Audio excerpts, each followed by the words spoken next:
Welcome back. So boundaries are beautiful. I know. Boundaries allow us to understand what belongs to us and what does not.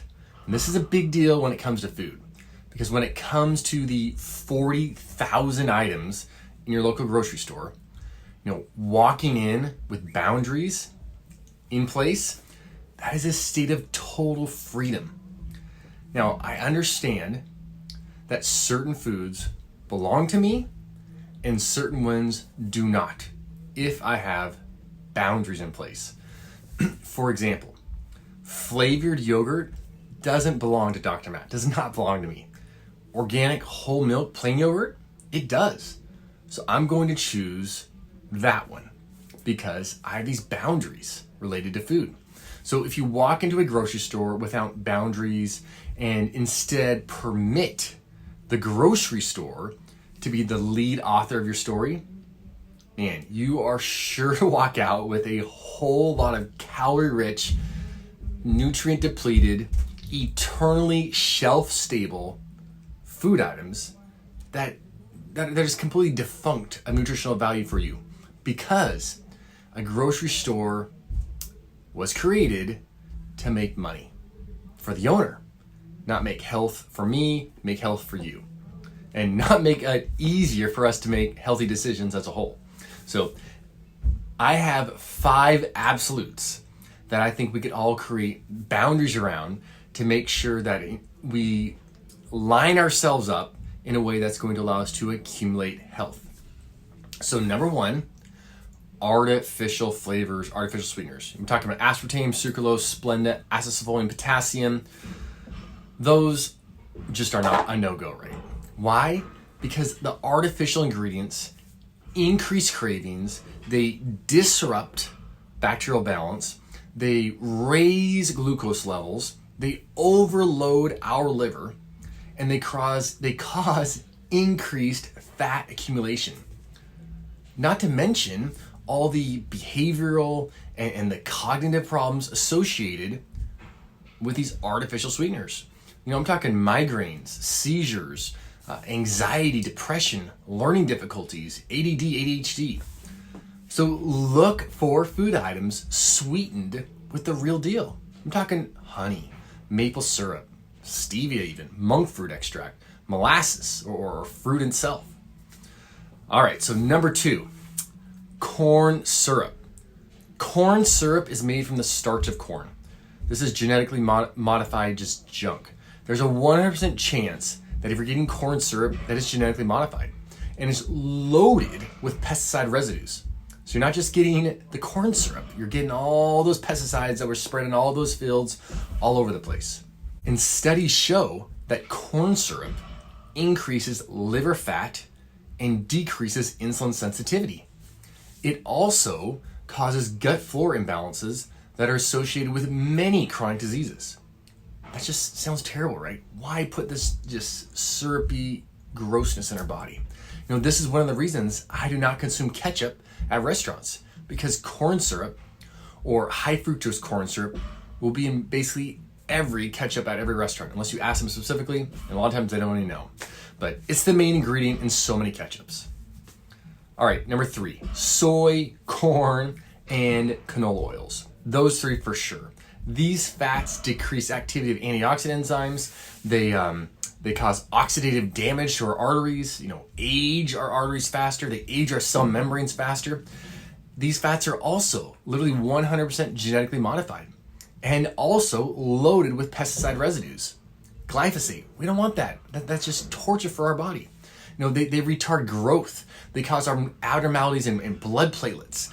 They are a massive contributor to just overall degeneration of the human being. Everything from the nervous system to the cardiovascular system to our joints, our tendons, ligaments, eyes. Canola oil, soybean oil, corn oil, they are outside our boundaries. They make our cell membranes less capable of withstanding stress. We want ourselves to be more capable in this new world, right? We gotta be more capable than ever. And so corn, soy, canola can't be a part of our life. Number 4, food coloring. I know, I can't even believe I'm saying this still, but People still buy Gatorade and drink it, Powerade and drink it. Isn't that amazing? I mean, it's mind-blowing. People still buy Gatorade, or they give it to their children, and I see them even come to my office drinking it. I think, man, this stuff is loaded with artificial flavors, loaded with artificial colorants, with corn syrups, with just synthetic everything. I mean, it increases inflammation, it disrupts immune function. Food colorings have no place in the human body. You know, even as hyperactivity disorders are just going through the roof, from kids to adults, you know, focus is lost, and yet we are bludgeoning ourselves still with these high loaded food items that have food colorants in them. This has got to be a thing of the past. This has got to be outside of our boundaries. If we're going to focus and finish tasks, food colorings cannot be a part of our life situation. They have no place. They're semantics. They're not authentic anything. You know, the very thing that is shown to put the brain into a tailspin, food colorings, we got to pass on them. Pass on those food colorings. They are to make, you know, they make our eyes think, oh my goodness, that red thing is a strawberry flavored, raspberry flavored thing. When in reality, it's actually gene toxic food coloring like Red 40. All right, so the final clincher is propylene, glycol, and polysorbate 80. Again, shocking, these are even going to human beings, but they are. I just saw them the other day from some stuff a person brought in the office. You know, these food additives are often found in yogurts, in dressings, in soups, in ice creams, in your what is it called, Big Train powders that you get at coffee shops. These substances are shown to literally worsen kidney and liver function by promoting acidosis. And acidosis is when your body cannot remove enough acid fast enough from the bean. That is a quickening of death for the human being as a whole. All right, those 5, the corn syrup, the canola oil, soybean corn oil, the food colorings, the polysorbate 80, the polyglycols, these cannot be part of our life, and the artificial sweeteners. These are way outside of our boundaries, are right here. Those guys are over here. I mean, if somebody else wants to, you know, just promote total toxicity in their system, and that's their thing. But for us, health accumulators, those are outside our boundaries. I mean, consider, there is no portion of the above list, that supplies any level of health, short-term or long-term for us.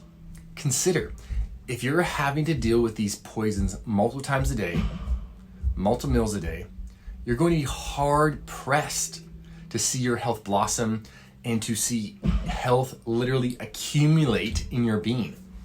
Let alone if you already have a chronic disease, to be able to overcome that chronic disease. All right.